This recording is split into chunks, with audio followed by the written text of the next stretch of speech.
menyampaikan setidaknya hadis-hadis seputar pertengahan Sya'ban. Kita bisa dapati ada satu yang kualitasnya sahih, ada satu yang kualitasnya dhaif, dan selebihnya umumnya palsu. Selebihnya umumnya palsu. Saya ambil contoh yang palsu misalnya.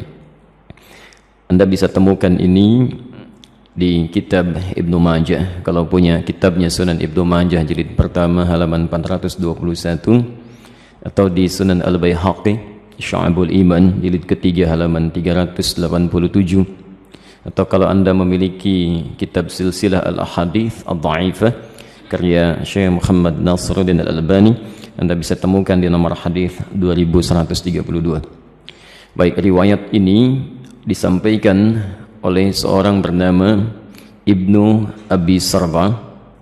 Beliau mengatakan menerima dari Ibrahim bin Muhammad, beliau menerima dari Muawiyah bin Abdullah bin Ja'far, disampaikan dan disandarkan pada sahabat Ali bin Abi Thalib. Alhamdulillah. Hadisnya barangkali sangat populer, pernah Anda dengar. Idza kanat lailatun nisfi min Sya'ban, jika telah tiba malam pertengahan bulan Sya'ban, atau malam atau di hari pertengahan Sya'ban, faqumu lailaha, maka hidupkan malamnya dengan banyak menunaikan salat, wasumu naharaha, dan siangnya lakukan dengan puasa. Faman min mustaghfirin, maka siapapun yang bermohon ampunan kepada Allah, maka Allah akan mengampuni orang yang memohon ampunan itu. Pernah dengar hadis ini? Itu statusnya palsu ya. Hadisnya palsu. Hadisnya palsu. Cacat palsunya ada pada seorang bernama Ibnu Abi Sarbah, orang pertamanya.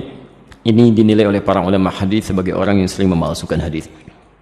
Adapun yang dhaif Anda bisa temukan di Asnal Matalib jilid pertama halaman 84. Itu disandarkan pada Aisyah radhiyallahu anha, bahwa satu kali beliau kehilangan Rasulullah sallallahu alaihi wasallam di malam pertengahan Sya'ban. Faqadtu Rasulullah sallallahu alaihi wasallam, dan itu bagian Rasulullah menginap di rumah beliau. Ya, diduga beliau sedang ada di tempat istri yang lain. Dicari oleh Aisyah, ternyata sedang ditemukan di Baqi. Ya, beliau sedang berdoa kepada Allah Subhanahu wa taala agar sekiranya Allah berkenan mengampuni para muslim yang telah wafat di pemakaman Baqi.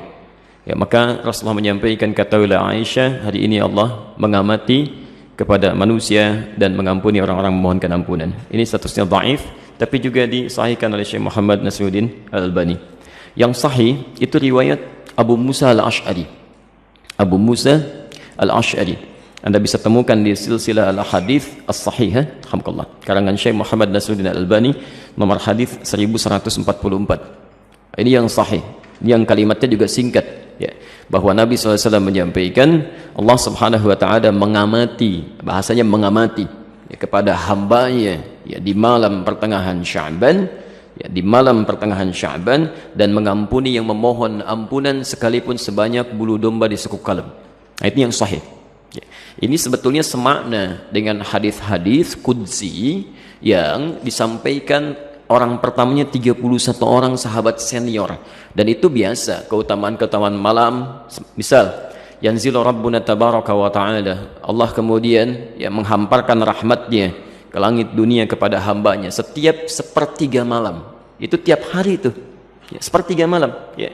Maka Allah kemudian berfirman, faqala ya ibadi, hambaku, siapa yang memohon kepadaku aku akan berikan, siapa yang meminta aku akan kabulkan. Faman istaghfara liya, dan siapa mohon ampunan faghafartu lahu, aku ampuni dia. Itu tiap hari. Tiap hari. Jadi kalau Anda nggak minta itu rugi. Dan hadisnya qudsi. Ya. Dan khusus untuk malam Sya'ban, hadisnya berbeda seperti tadi kami sampaikan dari Abu Musa Al-Ash'ari, itu dimulai di malamnya.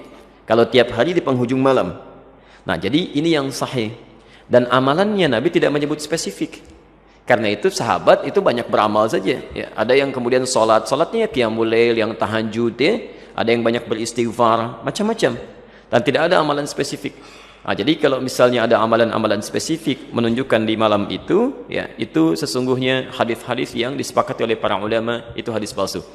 Misal hadis yang mengatakan bahwa bangun di malam Sya'ban, tunaikan salat sekian rakaat, dibacakan dengan qul huwallah di awalnya dan sebagainya. Itu saking palsunya hadis itu, di kitab hadis palsu aja nggak ada. Ya, saking palsunya itu nggak ada. Ya. Itu dimunculkan kemudian. dan disandarkan pada tabi'in bernama Khalid bin Ma'dan yang hidup di Damaskus pada saat itu. Beliau tidak melakukan itu.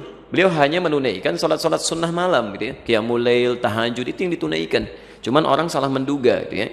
Jadi kalau Anda ingin hidupkan malamnya dengan ibadah-ibadah sunnah, silakan saja, boleh. Qiyamul lail, tahajud, baca Quran, istighfar itu standar, biasa. Dan ada keutamaan di situ.